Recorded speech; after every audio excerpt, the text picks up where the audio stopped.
Desain ekonomi sendiri memiliki arti kemampuan dalam hal mengatur ekonomi secara mandiri tanpa ketergantungan dengan orang lain.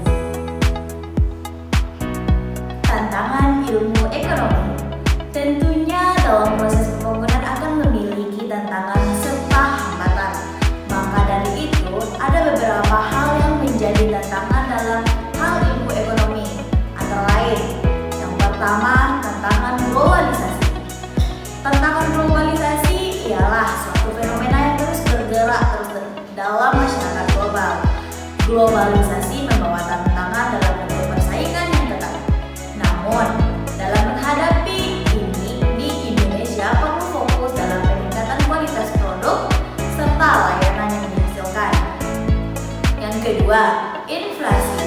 Inflasi sering diartikan sebagai peningkatan harga-harga secara umum dengan waktu yang jangka panjang.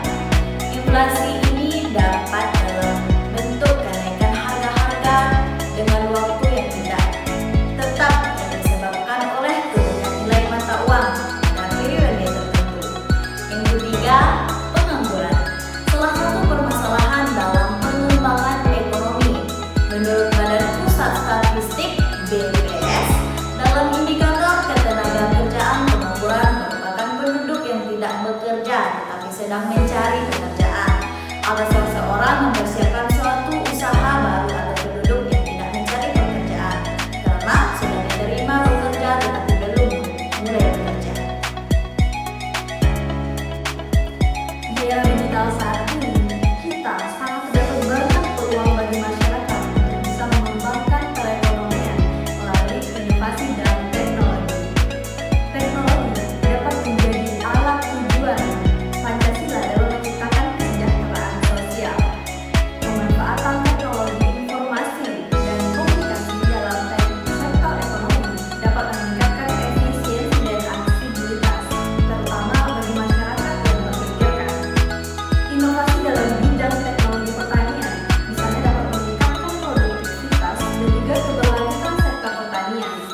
Selain itu, platform digital dapat memfasilitasi akses pasar bagi UMKM sehingga dapat bersaing secara efektif di pasar global.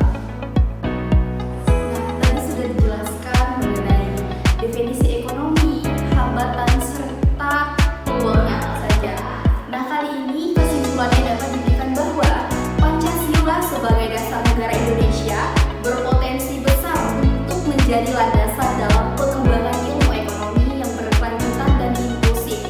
Dengan mengintegrasikan Pancasila dalam setiap aspek ekonomi, Indonesia dapat menciptakan sistem yang adil, berkelanjutan, dan memperdayakan seluruh lapisan masyarakat. Meskipun terdapat tantangan, terutama dalam menghadapi globalisasi, inflasi, serta pengangguran, inovasi dan keberanian untuk menerapkan prinsip-prinsip Pancasila akan membuka jalan bagi pembangunan ekonomi yang lebih baik lagi di masa yang akan datang.